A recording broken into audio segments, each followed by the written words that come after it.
The 420 Executive Show with Landon Dais.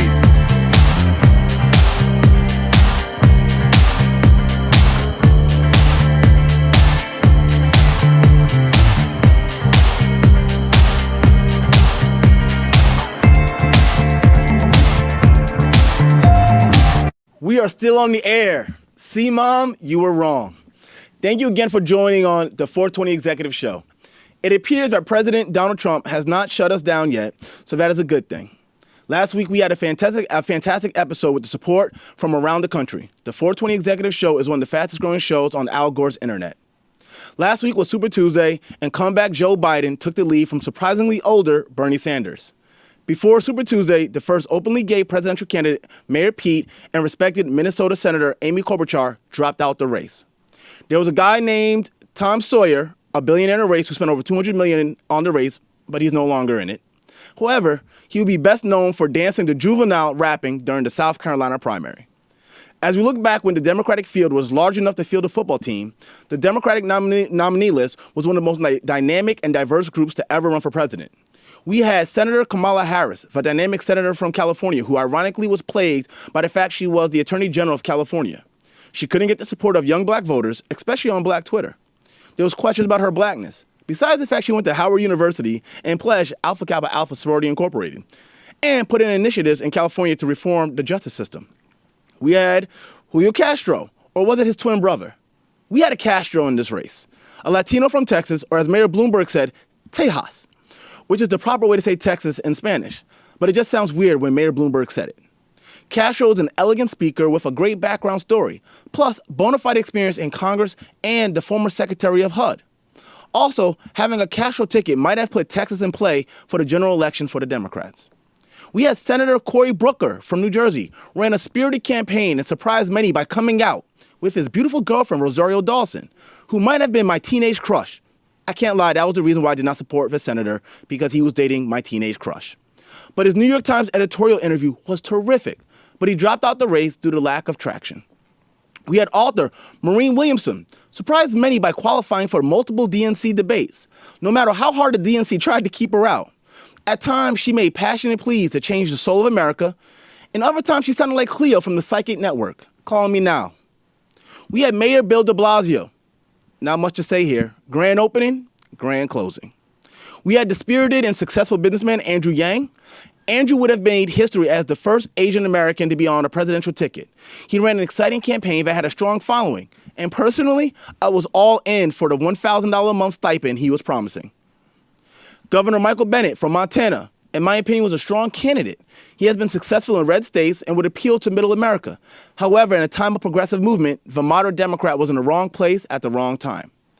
We had Patrick Duvall, the first African-American governor of Massachusetts, and a close ally of President Obama. He started his campaign a little late, not on colored people time, but couldn't get out the gates before they closed on him.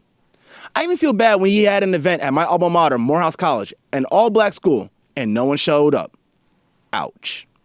And lastly, we have Rep. Tulsi Gabbard, who grabbed 2 delegates in American Samoa and ran an interesting populist campaign with a focus on progressive social values, but conservative foreign affairs stances. She was surprisingly on Fox News a lot and was able to raise a lot of money from surprising and some interesting supporters. She was a contrarian on the debate stage, and her presence will be missed on the campaign trail. Wait, what is that? She's still in the race. How? How is she still in the race, but Elizabeth Warren isn't? Warren has more delegates. My producer Cheyenne just informed me that she is still in the race. I can't believe it. Finally, we come to Elizabeth Khaleesi Warren, the slayer of billionaires, the breaker of Mike Bloomberg, the queen of in-depth policy discussion, ideas, and pragmatic approaches to progressive legislation. After a disappointing Super Tuesday, including losing in her own state of Massachusetts, she regretfully decided to drop out of the race. It is perplexing because she was by far the most competent person on the debate stage. She ran a spirited and energized campaign. People like what she had to say. She is sharp, relatable, intelligent, and energetic and knowledgeable. Most importantly, she scared the hell out of certain people on the GOP side because she know how to get things done. She had a detailed plan to help Black and Latino businesses. She by far had the most comprehensive plan for marijuana legalization, which on this show, of course, is something we support, Republican or Democrat. Because Senator Warren got it. When it came to marijuana, she knows it was about creating opportunities for small businesses and women and minority businesses. and making sure people arrested for marijuana had a chance to be in this industry. Unlike Uncle Joe and Mayor Bloomberg, she embraced legalization and how it would transform the American economy and create hundreds of thousands of good-paying jobs. However, the most competent person couldn't move up in the polls, and I'm 100% convinced it's because she was a woman. Because if Elizabeth Warren was Elliot Warren, she would have ran away with the nomination. She's a bona fide progressive with a track record of getting things done, something that separates her from Bernie Sanders, and there's no question she would have thrown darts at Donald Trump during the debates. Instead, America once again showed they are not ready for a woman president. In 2016, they said it wasn't that Hillary was a woman why she lost, but because she was flawed. So if that is the case, why didn't Warren fail? She was the most competent candidate, but she still faltered. And the common denominator is the fact she was a woman. And it's sad to see because for the marijuana industry, President Warren would have been a good thing for all. Excited to have our next guest, Dasheeda Dawson, the Weedhead CEO, a global cannabis advocate, award-winning executive strategist, and an author of a top-selling book, How to Succeed in the Green Rush. An industry thought leader featured across multiple outlets, including the historic Times Square billboard, Entrepreneur.com, and the Essen Festival. Dasheeda is the former president of Floral Buffalo, and now she is leading the way for women, and specifically women of color, to lead in the cannabis space. She is a corporate cannabis crossover spearheading the rebranding of cannabis as medicine for mainstream market adaptation through industry-leading education, mission-driven advocacy, and innovative business strategy. Additional affiliations within the industry include the Chief Strategy Officer for the Minorities for Medical Marijuana. Dasheeda, welcome. It's good to have you on the show. Hi, Landon. Thank you so much for having me. Absolutely. It's great to see you. You know, I love speaking to you, and I love what you do in the cannabis space. So the reason why we have you here, as you know and as I know, as a person who's worked in major marijuana, major cannabis, as a former director at MedMen, education is key in getting specifically women and people of color in the industry. So tell us about your book and why people should read it if they're interested in cannabis. Sure. First of all, thank you so much for the introduction. Thank you so much for having me on your show. I'm excited to be here. How to Succeed in the Cannabis Industry, which I renamed for the third edition from How to Succeed in the Green Rush, is really a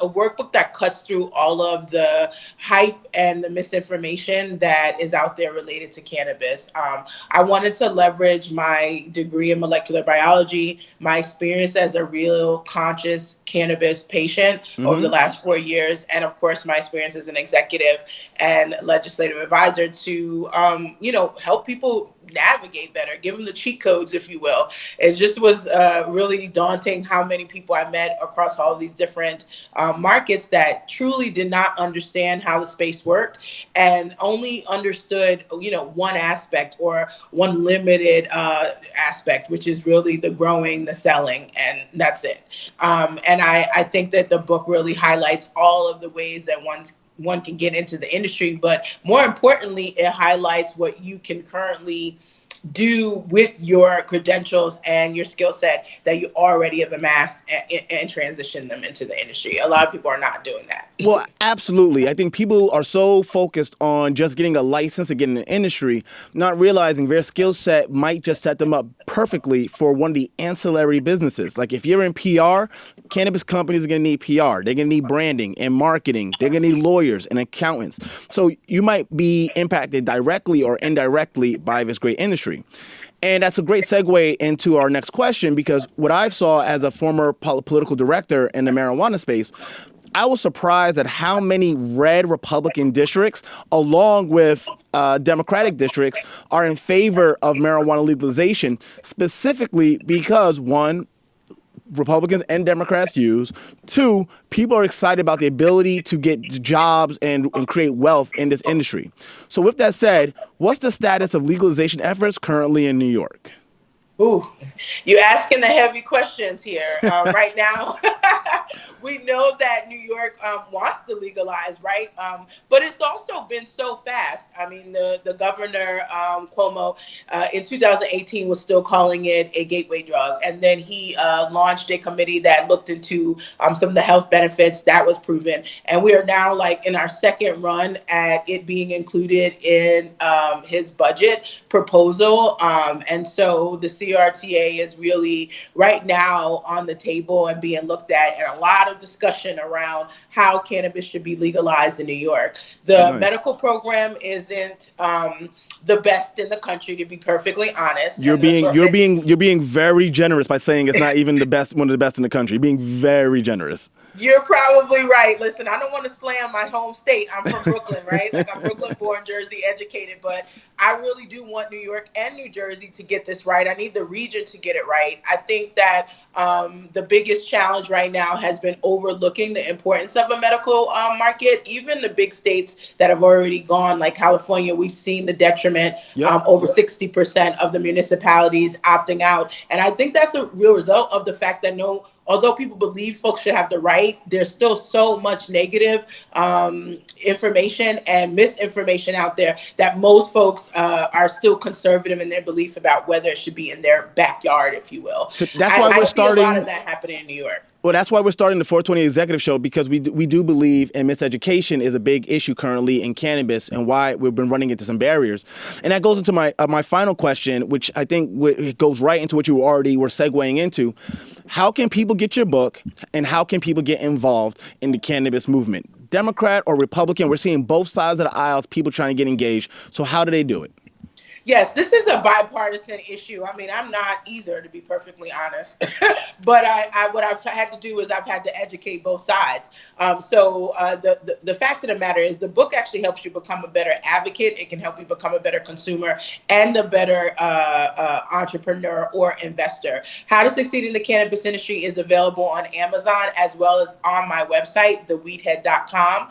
And basically, you can order it and get a print copy, or you can order exclusively the ebook from my website, theweedhead.com/shop. And the ebook right now is actually on sale with the code Green Rush. You can get it for under $10. I'm excited to, again, share with folks the vision that I have for the industry, which is one that is inclusive, which is one that is also credible too, and stable. And I think that means putting folks who have credentials and experience in the right places. It's not just about, PR and marketing. If you are a person who is in horticulture and agriculture, if you have a science background, this is a world that you can succeed in and do well. And I think that's why I wrote the book, because I wanted people to see the entire vision of what the industry is and not to limit it. Dasheeda, thank you so much. You are the Weedhead CEO for a reason. You've been an inspiration to many of those in this industry. I've seen what you've done in the advocacy. You've gotten moderates, you've gotten liberals and conservatives and libertarians to see that creating a cannabis economy is good for moving our country forward and creating jobs, good paying jobs, jobs that's going to help middle America just as much as the urban community, but also your fight to ensure that communities ravaged by the war on drugs will also get a shot. So Dasheeda, thank you for everything that you're doing. I always look forward to working with you, and thank you for coming on our show. Thank you for having me, Landon, and good luck with the rest of the season. I can't wait to listen and watch. Thank you so much. Keep up the great work. Thank you. Bye-bye. Bye. Welcome to What's the Spliff? It is cool that Uncle Joe is back in the race, but it concerns me that he is still against marijuana legalization, which is supported by over 80% of Democrats, 60% of independents. If Biden wants to win his primary, he needs to get behind marijuana legalization with the same zest his wife, Dr. Jill Biden, protects him from vegan protesters. Alex Royf-Mayer is a candidate for the open New York State Assembly seat in Westchester's 93rd District. He was previously constituent liaison and then chief of staff for the incumbent. Along with fighting housing inequalities, ensuring good governance, and an aggressive approach to climate change, marijuana legalization is a priority for his campaign. Alex got his first taste of politics when he volunteered for Congresswoman Nita Lowey's re-election campaign. He continued to be active while studying at Marist College, where he was president of the school's college Democrats.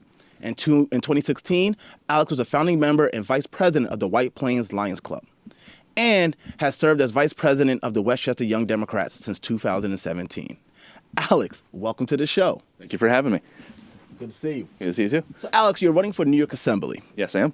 Why are you running? Well, I'm running because I fell in love with governance in New York City, especially with the Assembly. And over the last 7 years of working for Assemblyman David Buchwald, I know I have the passion. I feel I have all the knowledge to really be able to deliver for the people in 93rd Assembly District. Absolutely. How was it working for the Assemblyman? It was great. I learned I was right there with him up in Albany, also down in the district, and I learned a lot from him. But probably one of the things I learned the most was about the balance. You can go up to Albany and you can talk about the big issues, but if you're not coming back down to your district and filling the potholes and answering the phones when it comes to your constituents' needs, you're not doing the job. And I think that's a lost art, especially even on the progressive movement. They're talking very big item issues, but I find a lot of them aren't actually getting things done on the street. So how are you going to do that differently? Well, through my experience, I found that Albany and a lot of politicians are really good at having the right conversation the wrong way. We're going to talk about cannabis and legalization, of course, but that's a really good example. It goes back to that balance. They go up there and they want to get their YouTube likes and they want to get their campaign video, but they're not really there to change things for the better. I think I represent a new generation of leader that's here to really make government work for the people. Understood. So let's switch to national, big level real quick. Okay. We just had Super Tuesday. Yes, we did. The field has whittled. Yes, it has. At the least. Yeah. We started off with a full football team, and we're now down to a tennis match. Yep. Literally. Yes.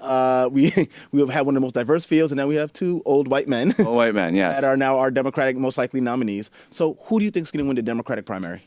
You see, that's... We'll see. I can tell you, whoever it is, I'm voting for him because we have to get rid of Donald Trump. But it has been an emotional roller coaster ride. I'm speaking more of Alex, the individual, than the politician. Okay.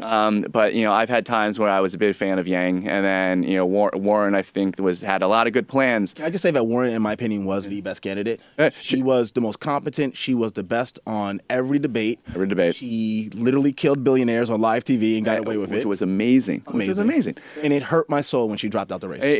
I was excited to see a woman president. I've been excited for a while, and I thought that she was going to be that. I feel that she, was going to make politics boring again.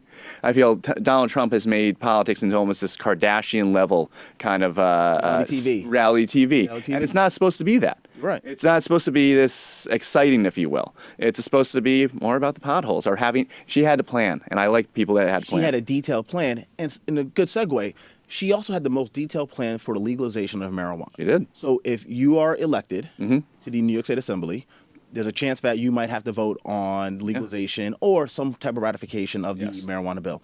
So why do you support marijuana legalization? And being in Westchester County, which they could opt out, how would you convince them to go to opt out or not opt out? So I would absolutely support legalization of cannabis. I think it's about time.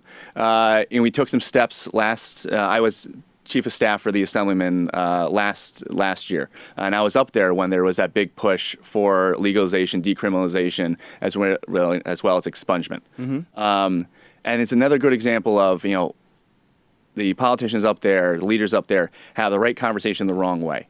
So a lot of what we saw up there was, the rhetoric was, we need to legalize this because and when we do legalize this, the communities that were hit the hardest from the drug war need to be the ones that benefit from the legalization first. Agreed. Which was really great rhetoric. But none of that rhetoric made it into the legalese. It never made it into, they were just trying to pass the big ugly. Right. Just get it done and we'll figure out later. And we had leaders up there from these communities that have been hit hardest from these drug communities that have been like, well, you're just using the minority community again to get this past the threshold.